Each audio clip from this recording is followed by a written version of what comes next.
And we are back. We're back. And this is not Michael. I'm not? No. Oh, my goodness. Identity crisis. We have the top 8 to go over quickly before we get into our quarterfinals showcase match. We have the top of the bracket, Peter Buddensiek on Kayo, Armed and Dangerous, matched into Chris Iaali. This is going to be our showcase game here now, along with a Kano mirror between Ryan Brown and Eric. And Ryan Brown. Jonah My Overholt nemesis. versus Andrew Rudin, both on Reinar. And then Anthony Pham with his favorite rematch from the last round of Swiss into Charles Dunn. Looks like we just stuck a couple mirrors in between two of these Effectively, matchups. yeah. It's pretty amazing. When was the last time you saw 2 Reinars in a top 8? I think before heavy hitters. Yeah, maybe. Were you around during Welcome to Wraith? Not quite that far back, Okay, no. But gotcha. like, I don't think so. No. Anyways, into the action. Peter is consulting his Fabry notes, or maybe checking Discord, but There's no way. He's making a DoorDash order right now. Guaranteed. He's getting himself an espresso and an affogato. Chris Iaali looking on hungrily because Peter has not offered to add him to the DoorDash. I don't think Peter wants that much coffee and, like, in particular. He often looks a little espresso. bit caffeined out, if I'm being honest. Yeah, but he doesn't want it in the top 8 if you've got, like, limited time between toilet breaks. Yeah, If fair. you know what I fair. mean.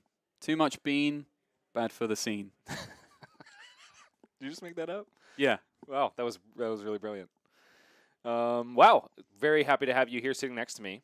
Looks like they've both drawn up their hands but are waiting for our go. Mm. In the meantime, let's talk about these 2 players, both of which make huge showings at a lot of different tournaments. Here's Chris Iaali's player profile. Let's see what he said about things. He was happy about Balance of Justice and hopes to see more generic tech cards that offer counterplay. Maybe we'll see more of those in some Armory decks as well. Could be. He likes Alan Lube a lot. Spark of Genius. That makes a lot of sense because he beat Alan Lube at the last AG. Chris loves anybody he just decimates. Oh my gosh, his nemesis is the same as mine. Zachary Wallach is also my nemesis. Beat him in round 3 today, by the way. Hey, at least he's not at your armory every week. Yeah, Sorry, that's very Zach. true. Sorry, Zach. He was telling me he had a tough time at his armory last week. He did because I think he matched into Kayo all night and just got absolutely clobbered with Gotcha. like all the angels in hand and just goes, yeah, my hand doesn't block. I'm dead. And then he went home after round 3. That's too funny. Chris is my illustrious leader, my team captain for Team AGE. Very proud to see him making a top 8 showing once again at 2 AGEs back-to-back. Feels like he's really got that home turf advantage. Here we go, into the action. Chris on Kassai. Looks like we got Chris put first by Peter as first seed. And Peter's already giving equipment blocks. Incredible. My goodness, does that mean he has 2 non-blocks in hand? I think it's owed to the fact that he's got at least 1 non-block in hand, yeah. Yeah. Unfortunate. And it's rough for KO too, because if you've got 1 non-block in hand, I mean, not on turn 0, but in other cases, you kind of have 2 non-blocks in your hand because you really need to be able to play something. Oh, this is not a bad clapback, though. Well, look at that. We just got Blood Rush again. We take those. Discard a Mighty Wind Up. You love to see blues go here because maybe that means they're going to draw into an all-red and Sure. kind of brick the turn. Has that not been your experience? When I'm playing a Brute, it happens to me. When anyone else plays Brute, no, they have it. Unless Yeah, you play you've been messing around with Brute, haven't you? I played a bit of Reinar recently. I got to using the Rainbow Foil from RTN season Okay. because that's the only way you can get him as a rainbow or a non-foil printing. Pulping is not a bad start for Peter. Discarding a swing big, though, probably would have rather had that for the continuation of this Blood Rush turn. Yeah. 8 Dominate, however, nothing to shake your hat at. I think you called it in that he's now got himself all reds. He was probably ideally trying to draw a blue off this pulping, but accidentally sent his biggest hit on a Blood Rush turn into the graveyard instead. Oh my gosh, and Chris has a pretty solid follow-up here. Valiant Dynamo is just being a value engine for Kassai, but he also finds a Take It on the Chin, which is going to basically make it so he can swing both of those sabers next turn without really having any... Oh my goodness. 2 reds into the pitch zone for Claw. See, now, I have been in this position as a Brute many, many times where... Levia. yeah, exactly. And got to make you feel bad for Peter a little bit. Not to mention that Peter, I think, has said that he thinks this matchup is 100% free for KO. This is what I heard from my producer earlier. So far, it's looking like Chris is in a pretty happy spot. You know what they say about people that say a matchup is a guaranteed buy? Oh, what do they say about the people that say things? The player and the mains on the other end of the bracket, or pardon me, on the other end of the matchup say the exact same thing. Remember the discourse of, oh, Dromai doesn't lose into Guardian. 90-90 matchups and all that? 90-10s on either end. Mm-hmm. Guardian can't lose into Dromai. Okay. Looks like it's a pretty easy clapback for Chris. Just 2 Saber, 2 Saber. Arsenal pass. I mean, it becomes a 1-card 5, even when pitching a yellow because of the agility. Removing Dynamos, going 2 and 2. Okay, and not much. It looked like Peter had a little bit of room here because Chris's turn wasn't all that intense. Instead, it's just going to be an assault and battery, beat chest, hope to set up for next turn. So Chris is really hoping that he didn't get caught with all of his D-reacts. Sure doesn't look like he did, though. I definitely saw a slice and dice. Take a peek at that hand. Oh my gosh, new features! Yes. I haven't been in the booth in a little while. 2 red slice and dice. Really good with the shift the tide of battle. Yeah, no doubt. But does he have a blue? He does. He's got hold the line. Oh my goodness. So Chris, yeah. Got to get his free block from the Valiant Dynamo. Otherwise, I kind of feel like we're just going to see him take the rest of this. Depends on what's in the arsenal, of course. You would love it to be like a Blade Flurry or in the swing. But it could even just be a D-react, and he'll wait for a better turn. Maybe wait for another pulping to come his way. Could do. Stuff that right in his bag. Oh, he'll do it now. Okay. Yeah, there's no way he sinks here. That hand is just too clean. I think he has to still be wary of laying too many front pumps down before the Blade Runner, because Peter still has access to Scowling Fleshbag. Yeah, that's a fair point. And Chris, being an amazing player, sees it himself. I do believe that Chris was telling me that he got decimated by another of our teammates, Moises' Scowling Fleshbag, earlier today. He had 3 cards in hand, and Scowling Fleshbag hit the 1 source of go again that he had. It can happen to you. Yeah. Variants on both ends. This is your brain, and this is your brain on Brute. So here we go. Slice and dice. Going to make this Saber for 3. If Chris does indeed get a chance to swing the next Saber and doesn't get fleshbagged, Slice and Dice is going to buff the next Saber for even more. I don't even know even if Peter wants to cash in fleshbag now anyways. Yeah, it's usually weird too on turns where like Kassai isn't really threatening any on hits. It's not like Chris has activated Kassai and is threatening a gold token. That being said, Chris is really taking advantage of the no block, playing Shift the Tide of Battle, not only giving this go again, but also saving a go again in the form of an agility token for the next turn. And he gets a Brave Forge activation here. Yeah, because he's got that 1 extra floating. His Shift the Tide is a 0, and he pitched blue. So he gets to Kassai. He remembered to Brave Forge, surely. There we go. And so Chris kind of also showcasing why he elected to just fire off that sink below last turn. Because he kept back the other Slice and Dice and protected against the Scowling Fleshbag block, he's going to get to Arsenal this and just consistently get the max value off of every single card he sees. Yeah, he's honestly keeping up with the numbers that Peter has presented thus far, even with a Blood Rush. Like, Peter's Blood Rush was... It started with a blue, but it had to end with double red, so it wasn't fantastic. And then on his follow-up turn, he sees 3 blues. So probably not too pleased with that cut of the first half of his deck. It would be unfortunate, except for the fact that Kayo is an unlosable matchup. Or Kassai is an unlosable matchup for Kayo. It's amazing. I'm throwing so much shade Peter's way, and I don't even know his actual take. Justin might just be wanting me to...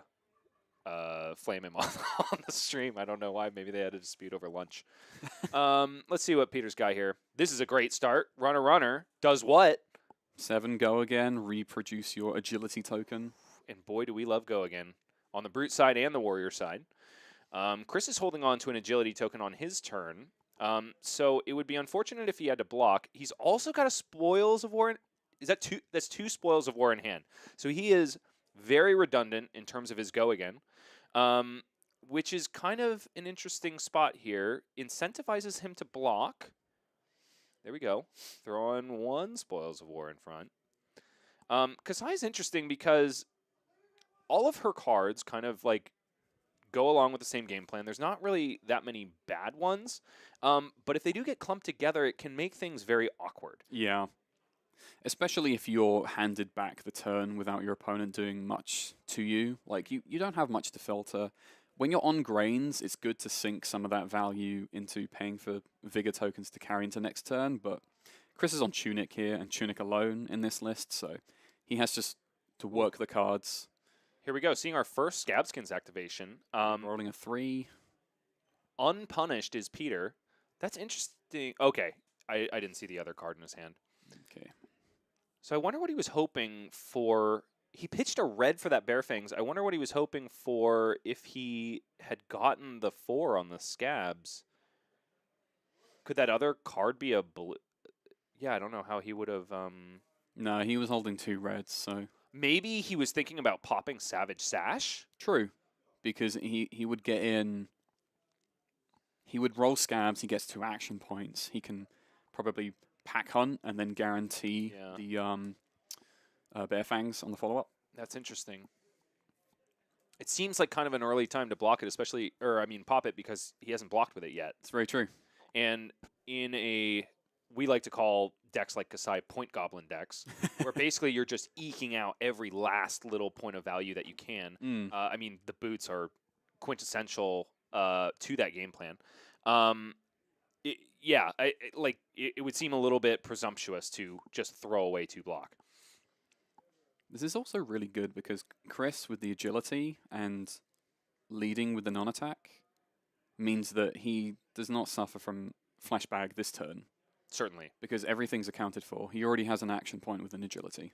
And Peter definitely seems to know that, holding back that flashback for the optimal time. Yeah. Does have to block with a Cast Bones, though. That, I feel like, telegraphs a draw discard card in his hand. Yeah. You definitely don't want Cast Bones in your hand as a liability. Yeah, I see the Wild Ride now. Oh, he's going to Blood Rush first. With the Blood Rush. Unfortunately, has to get rid of the Wild Ride. He's got 2 floating going into this Blood Rush, though, so it's going to be a free Claw Swing. 2 new ones. What do we see from him? A Cast Bones and a Wild Ride. Oh, no. This is not what he wanted. No, it kind of depends on what's in that arsenal. Oh, my goodness. Yeah, this could be really problematic. He does have an agility popping here, but he's going to rip. Here goes the Savage Sash. Swing big. But this only costs 1. Pretty amazing. Okay, so this is 11 go again. Chris will get a quicken if he blocks it out. But that's a bit of a tall order when 11 is the number. So now Peter is floating 1. He's going to probably just go for the Wild Ride. Worst comes to worst, he's gotten a ridiculous amount of damage through. Best comes to best, he draws a 6, discards that 6, and still gets to throw a Cast Bone at the end of his turn. I think... that's true. I was thinking there was another line where he actually pitches his Wild Ride to Claw and guarantees a Cast Bone, but he wants to maximize that value on Savage Sash, so yeah, he's locked into this play now. Yeah. And the Blood Rush turns like really have you going for as much damage as you possibly can, because you know these Kassai games can get a little bit grindy. And when you've already got a Blood Rush that kind of got stuffed by your own deck, you got to make this one count. So here comes Chris with a lot of equipment. Balance is blocked here. Can pop it before the turn is over in order to get an extra card. Chris gets his Quicken token. We've discussed this a lot in our team discourse about whether or not swing bigs are worth taking out against Warriors. And maybe Chris is going to be able to showcase the shrugs from either of them, where he's like, okay. What you got? What you got? I guess. Let's go, Peter. Yep. Ooh. You've got to send this here. I believe Peter's told Chris that there's a miss here. Pick a card. Any card. Peter, always a fan of fun. There's no question about that. I wonder what's in his Texas Hold'em hand here. Is he holding 2 cowboys?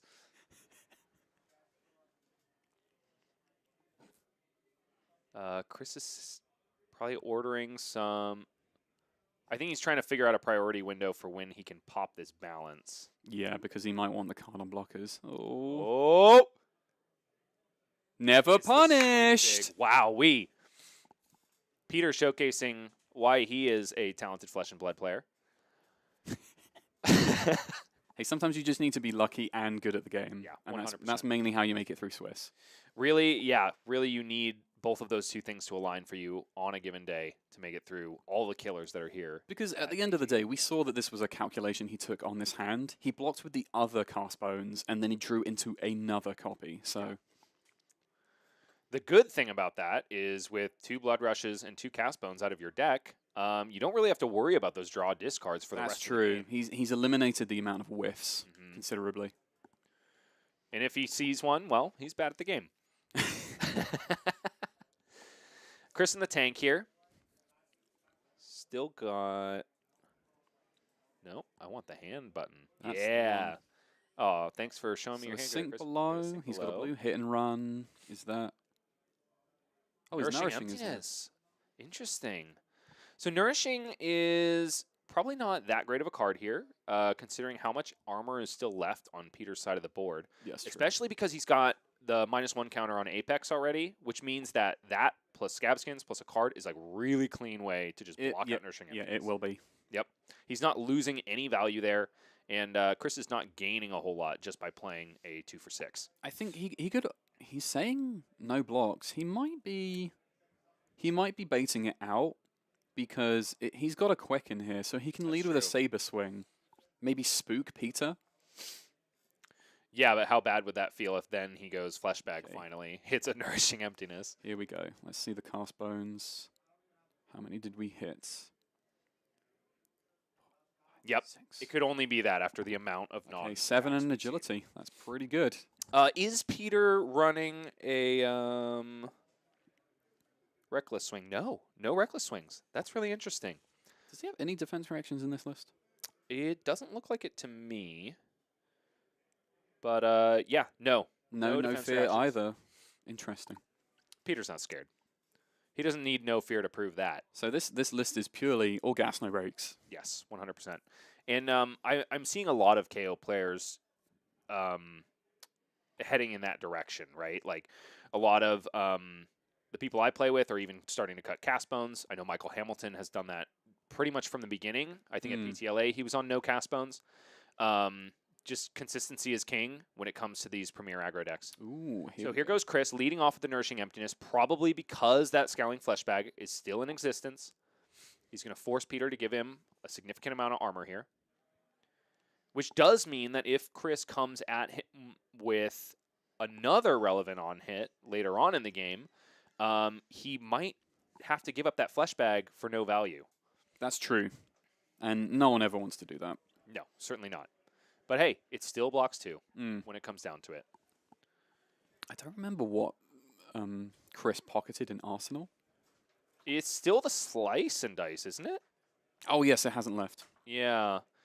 Which does make this turn a little clunky because he's got the sink below in hand. Yep. So, oh, he does have a gold token. So maybe Chris is thinking pitch the sink below to the gold token, make his swords free. Oh, and here comes the Flesh Bag. Ooh, Peter's got a 2-block that he's making use of. Yeah, he's definitely... Peter's definitely getting some value here. There's no question about that. Chris will determine how much. I'm sure he is... Okay, so he uses the tunic counter. Gold, go back up to the 1 He's card. got to find a source of... Oh, it was the spoils after all. Ooh. Okay. Okay, I must have just misseen Oh, that. it was 2 spoils in hand when we talked about it, yeah. Yeah. Now this. Now this is a turn. That's pretty insane. So no matter what he would find, even if he has to pitch red, he loses nothing, and he's still got a sink below in hand to put into Arsenal on the following turn. Chris showcasing why he is such a strong player. He's also got 4 copper in his pocket. And tell us why that's important, Marcus. I mean, once you approach a certain number, your little card called Blood on Her Hands, you can do like a little Lumina without life gain. Blood on her hands. Tell me, why does Kassai have blood on her hands? She does a lot of mercenary sellsword work. Fascinating. Actually, on mention of that, I don't want to take away from the game for too long, because we have a 11 power E-Strike, but the... Oh, no, whatever's going on here is inconsequential. Tell me what you're thinking. The design of adult Kassai, of Golden Sand, the fact that you banish both reds and yellows, you have red for the blood and yellow for the sand. It's really well designed. I love that. You're such an artist. Like when mechanics and design, Flavor. and themes, flavor all mix, it's really good. And Yeah. this game is full of it. I absolutely agree. I mean, like, the way the heroes feel. Like, honestly, I didn't know what a rune blade was before I played Flesh and Blood, but once I saw Viscerai, I was like, that's it. Big shout out to the design team and all the artists that are involved in making this game that we love so much. There's a reason, right? If it was just cards with names and numbers, it wouldn't be what it is. No, it would just be mathematics and Yep. be a bit bored. Shout outs to MJ for doing fantastic borders set after set. Who's MJ? One of their, I think she's the main graphic designer at LSS. Gotcha. So she's responsible for nearly every border you've ever seen in this game. That's what's up. Thank you very much, MJ. I like all your work. So anyway, Chris is making a decision now. See, that didn't cost us anything in terms of attention on the game. You got us right to the blocking section. Here comes Shift at the Tide of Battle and Fate Foreseen. Take a look at that Opt. Opt is, oh my gosh, Chris has an amazing blocking hand here because not only does he have the Sink Below in Arsenal, he had a Fate and a Sink Below in hand. The cool thing about Fate Foreseen with Sink Below is that he gets to look at the card. He'll sink that other card. He'll sink that other card if he liked it, which it looks like he did. He put it on top, Hmm. but he says no sink. Probably just wants it for a future turn. Claw for just 3. That's interesting, yeah. Peter's just saving that last card for Arsenal. Yeah, Peter also hasn't made his might for the turn off of Kayo. Oh, but I stand corrected. He's just going to remake it now. Okay. Cause Not bad. Chris Bl- gets bl- to Arsenal another D-React and won't be facing down a Cast Bones next Yeah, blue wind-up will do you no good in the Arsenal, really. Yeah, absolutely. Definitely better in the graveyard. Cress just does a little episode of the podcast Arsenal Pass. Gives it back to I'm pretty Peter. sure that's copyrighted. Aren't Oh, no. Brennan a little pissed about that? We'll go Armory and give it back to you. Yeah, absolutely. Pack hunt with Go again. So we're going to get the Intimidate on Peter's turn this time, rather than on Chris's turn with the Flesh Bag. Mm-hmm. Let's see what he hits. And one day, someone will bring a D8 to do Intimidate number 1 on a 4-card hand. But until then, they'll go, yeah, I'll re-roll 5s and 6s, and then roll a 5 and a 6 before you get to it. I can see that this is something that bothers you. I am one of those brutes that do that, by the way. Come on, man. Just buy a set for D&D. It's got a D8 in it. Yeah, screw it. Anarchy. So here comes 7 Go again. Thanks to the Might token and the Agility token created by the Agile Windup that Peter discarded rather than Arsenal. And Chris has got... There's a Hold the Line. He's got a Fate Foreseen. A yellow? This is the unfortunate side of Hold the Line, right? You draw it after you've already seen 2 Blood Rushes from your opponent. You're like, I am never going to get... It's like an awkward blue. Yeah. It reminds me of blue unmovable. So it kind of incentivizes... You're like, I'd really just rather use this as a pitch card at this point. Because if I play it, then I am actively losing 1 value over a 3 block. Oh, there's a Blood on her hands. I wonder if he'll sink it so he can find a better blocking card. Yeah, that's interesting because Blood on Her Hands with a blue pitch is honestly not a bad turn. No. When your opponent's at 14. In my last round of Swiss, I had an opponent do a 2 copper Blood on Her Hands turn, I believe when I was at like 9 or 12, and it threatened lethal. So It still will, yeah. It's You a couple know? of swings. it's one of those cards that can really get out of her hands, I suppose. And put the blood on your face. So Chris He no longer had a card in Arsenal because of the sync Yeah, he played the blow? sync blow from Nice. Arsenal. So, So he's happy to see this send packing right here. yeah, he was on top of any possible Command and Conquer and send packings. Rafael Elias Fabris. There were no Vinsets today, I don't believe. There was one. There was one. There was one single. Oh, yeah, I Vincent. sat next to him. Yeah. He's an amazing guy. I lost to him at the first AG I came to this year. Oh, okay. He was on Nebula Blade, and he smoked me. Yeah, he's a sweet guy. He's a Hidden Fortress local. Okay, we've got Kassai Banish here. First one of the game, if I'm not mistaken. And Chris is, being diligent about finding the attack action, so that Chris, way... yeah, his Chris next did nourishment one is- earlier. He did? Yeah. Because he's played balance in this matchup. And this is very, very interesting. So yeah, here we go. Exactly what we talked about. 4 copper. He's choosing his modes. Unfortunately, this is a silent movie over here, so we don't know what they are. Okay, so we've got 2 buffs, I'm guessing, on the Centauri He was Saber. declaring the buffs first before the swing. Because he has not drawn a card this turn. So he will still have to pay for his sword swings. My heart goes out to Kassai players that have to pay for their swords. It still threatens a copper here, actually, on any of the swings that connect Correct. this turn. Which Well, the could first help one, for the probably. next. Okay, blood is on Chris's hands. He has banished both blood and sand from his graveyard. Peter is in the tank. With all that blood and sand, you need like a what is it? A Clorox wipe? I thought you were going to say an emulsifier. I thought blood was an Dishwasher at the emulsifier. very least. Detergent my hands so I can hold my saber properly. Well, you got... Oh, and there's the last cast bones in Peter's hand. That's along fairly with an good, E-strike. actually, because it won't turn on the saber +1. That's true, and that's critical here because that +1 will remain on for the rest of the turn. Yep. If Peter gives Chris an attack action card. So he really doesn't want to do it on the first one. Can you put the 2 counters on 1 sword, says Jace? I believe you can. Yes. You can double up on modes on 1 sword, as opposed to splitting it across 2. It basically bolsters breakpoints and makes it awkward. The caveat is that you can't choose the same mode more than twice. Correct.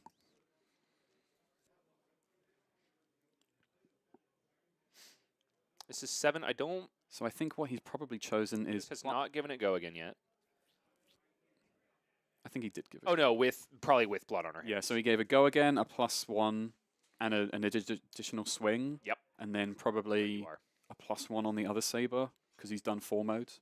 Yeah, we should mention, it's very notable that Chris is running both sabers into this matchup. Yeah. Normally, the kit seems to be, the preferred kit for most Kassais seems to be Hot Streak Yeah. and Centauri Saber. This is the old way. Yeah. Yeah, no, this is harkening back to Kassai Blitz days, isn't it? Absolutely. Those were scary times. Peter will put this up to a 5, because he knows this is the last swing of that saber. And then... Here comes our second saber, just for 2. Yeah, Okay. looking a little scary on Peter's end. He's got to have a big clapback here, and he doesn't have an agility token that KOs normally need very much. Oh, but it doesn't matter. He's got an E-strike. I think he's doing an E-strike go again, and then cast modes, boning. yep. Yeah. He's Which is boning not a up, bad setup here. but he's out of armor. Chris, however, is going to cover up one of these for free, can give him 1 additional card, and probably have a really fearsome clapback if his hand lined up. I see a Blade Runner. That's a good start. Yeah, Chris has 3 armor block. We have a run-through as well, so a little bit redundant on the go again, once again. 2 run-throughs and a Blade Runner. He can give one of these. So with a blue, yeah, he does have a gold. He So could pop his gold to use all of this and just stack it up on Exactly. the second saber. exactly, and I think that is going to be enough pressure to at least strip Peter from most of Yeah. the cards in his hand. He- Because after he plays this last card, he doesn't have anything in Arsenal. Peter's No. got to keep at least a card to swing with Claw, but he's also got to probably keep 2 cards to swing anything significant. Yeah. So Chris can play a bit of game of chicken by swinging a naked saber after a gold draw and keep all of the information hidden. Ooh. And that's And he not gets a to bad way to preview cover what it he up. draws. My goodness. Although, Or the option to get rid of it. he's mulling it over. What do you think he's hoping for in this situation to be on top of his deck? I think actually he would love an in the swing. And in the swing sounds So good. one of the 0 reactions, because it's really good on the second saber, where they think they've blocked it all out, and you got 1 card, and you go, here's 3. Blade Blade Furry might even be better, just from a number standpoint. But Oh, absolutely. You're right. In the swing has got the gotcha factor. Yes, thank you, Jace. That was a Freudian slip there. I do, in fact, know that it's flurry, not furry. The Blade McFlurry from McDonald's.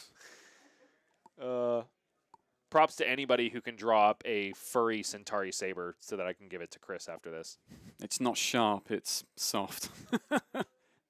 Confirmed you're a furry fan. We got him. We got him. That's my teammate, Josh, making sure that I know that I made a mistake in front of people who I care about. So, unfortunately, I think, yeah, he doesn't make the agility to this cast bones, but Which, let's be real, the agility is just not going to be relevant and I based think on what Chris has to I think swing what at. actually might be relevant, because Peter has like no armor and life really left to bargain with, he might just block with this Blood Rush because it doesn't turn on sabers. Mm-hmm. Here we go, popping the gold. Like we talked about, Chris does not know what card this is. Finds the end of swing. Oh my gosh. Peter's days might be numbered. Oh, that is so devastating. Oh, tough break for a free matchup. Here we go.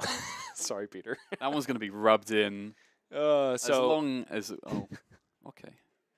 Ooh, so good news for Peter. He's getting an agility token. However, Chris we've got says, one of many reactions. I'm going to show you why you messed up.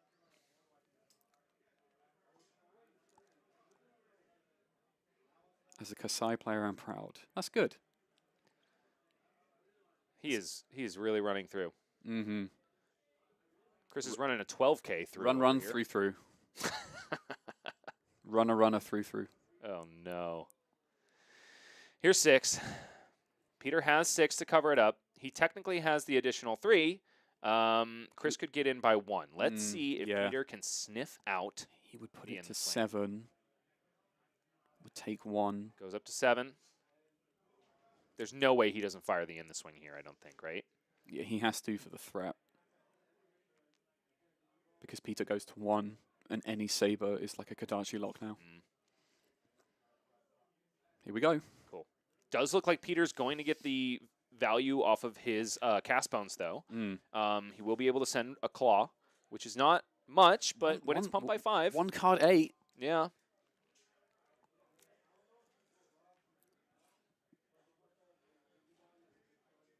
And Chris is through a lot of his defense reactions, so perhaps this 8 is going to be a little more threatening. I think I saw another blood on her I hands. did. With 1 copper, though, there's Ooh. no way that gets Ooh. deployed.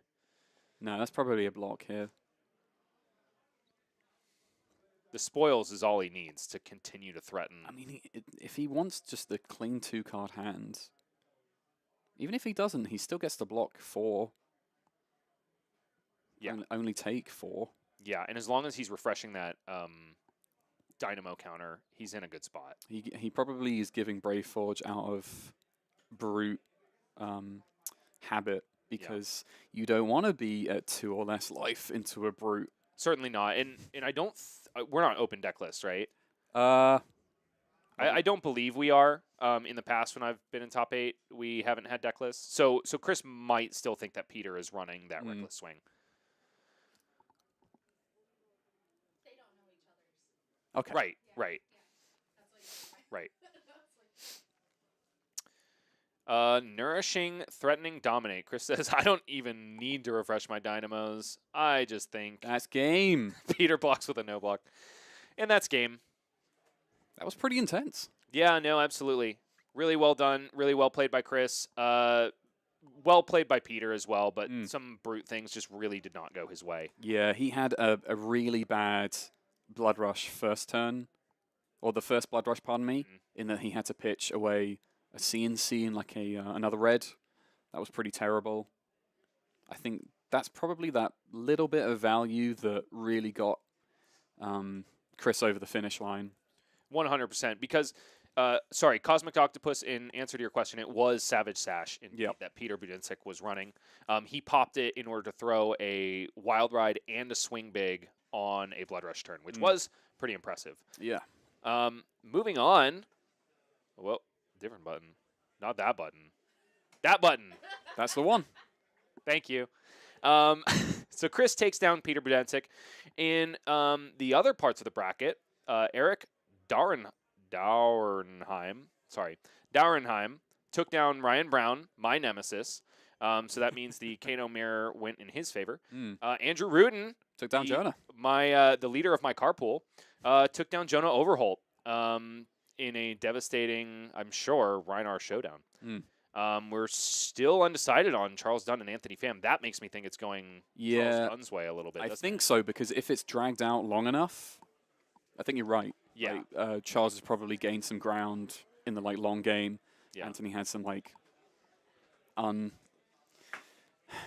underrate turns, basically. For a man whose personal motto is boost, boost, boost, you don't want the game to be going super long. Screw and boost? Yeah. Or other words.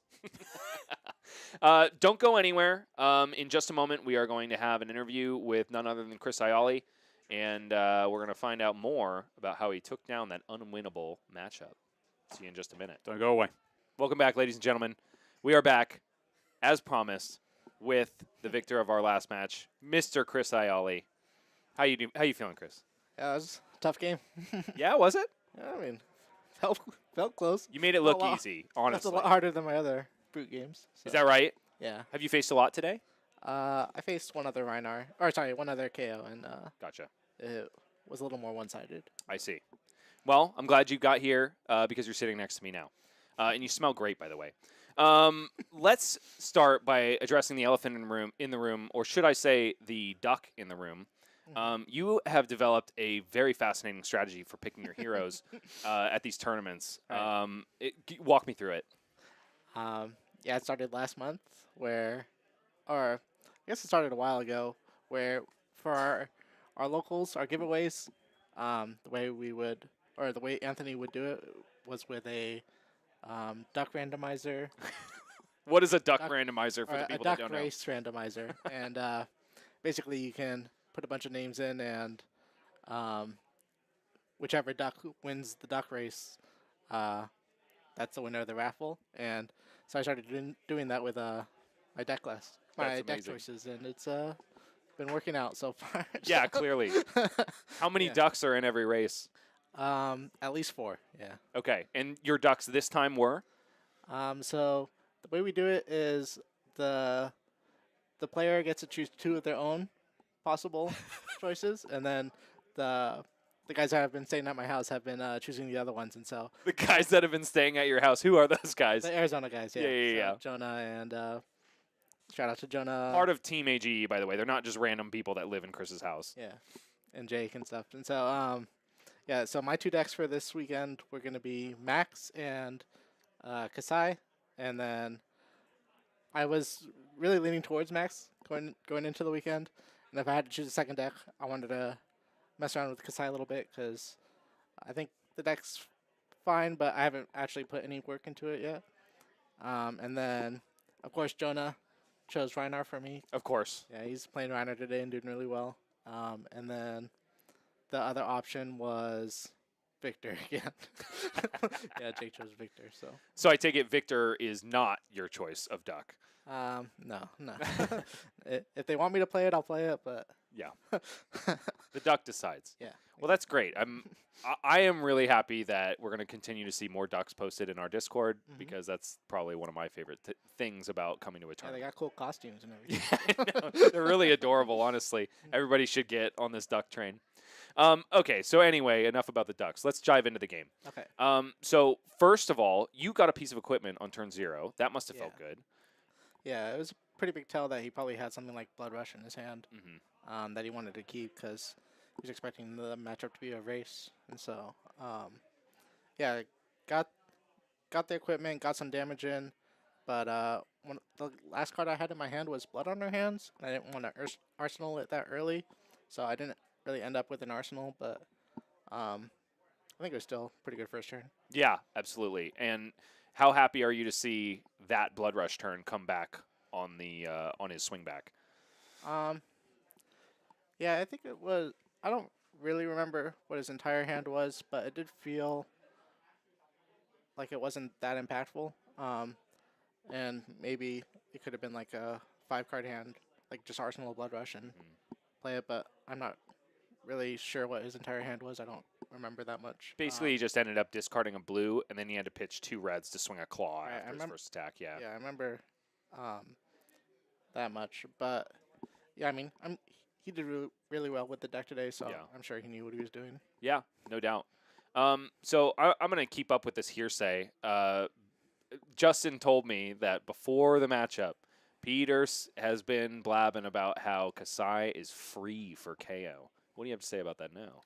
I mean, yeah, he did tell me to my face that he was going to beat me. I just asked him to make it close, and it was a close game. It was but, definitely close. He made it a little bit too close, is what it was. Yeah. So, I mean, I think the matchup definitely feels closer than it did before the new Chess-B Savage. What's it called? Savage Sash. Sash, yeah. Yeah. Yeah, which he got some significant value off of that. Yeah, no, it was good, yeah. Yeah, no, it was really impressive. Definitely beat out. Definitely beat out a hardened cross trap. I mean, it was a hardened cross trap that blocked 2 in that game, which is pretty impressive. Yeah, can you believe that he played Wild Ride with cast bones in his hand? The man's insane. But I don't think. Yeah, we were talking about that turn a lot before he went for it. Did he tell you, by the way, that there was one of the cards was cast bones? So he paused before it, and he was looking at his scabs, and I was like, no way. Because you only have 1 resource flooding, so like, what's he going to do? And so it was pretty obvious that it was cast bones. Sure. Yeah. You guys both seem to be kind of hamming up the discard. That was a lot of fun. Yeah. So going through this and seeing so many brutes today, and this being like the first time you've really put work into Kassai, do you feel like you have any tips for the people out there, the Kassai players at their locals who have been having trouble with KO? Yeah, obviously one of the trickiest things in the matchup is to play around Scowling Flesh Bag. One of the turns in that game, I had double red slice and dice, and a reaction to give go again, but I couldn't just like play both red slice and dices and then attack with 1 saber, 1 card left in hand, because then that's just like a super easy Scowling Flesh Bag for him, and then I'll lose out on all the value. So I kept the extra slice and dice in my hand so that if he did flesh back, then at least it's like 50-50. But he chose not to flesh back. I arsenaled it. And then on future turns, what you want to do is you want to typically arsenal your go-agains, because that's how you play around the flesh bag the easiest. But yeah, you're just trying to make sure you get both sabers every turn and reset those dynamos. Absolutely. One more thing I want to touch on before I let you go, prepare for your next matchup. We've been talking a lot about whether or not the brutes should be including swing bigs against Kassai, because sometimes it just feels like giving them a quicken token plays right into their hand. We saw you block out a massive swing big and have a pretty solid clapback. How do you feel? Can you read into that discussion any more now? Yeah, no, I think that's a pretty solid argument for cutting it. I know from my side, I'm gonna block and get the quicken every time, get that extra value. But if it lines up for them where it's like at the end of a Blood Rush turn where they've already taken a bunch of cards from my hand, then I can't really block it out and use the quicken token, then it can be good. Like it's still 2 for 8, but or 1 for 8 when you pop the sash. Yeah, totally. So, like I understand the reasoning for both sides, but maybe it's just not a 3-of in the matchup. I'm not sure. Maybe. We'll see. Yeah. Well, more on that, I'm sure, as we move into our next matchup, which is going to be Andrew Rudin. Right? We decided on this? Andrew Rudin versus Charles Dunn. Oh, wow. And I'm showcasing my professionalism. Well, Chris, any last words before you prepare for your next match? Oh, thanks for tuning in. Awesome. Thank you so much for being here. Appreciate Have it. a good one. Best of luck. Thank you. And you, don't go anywhere. We'll be right back with more Flesh and Blood after this.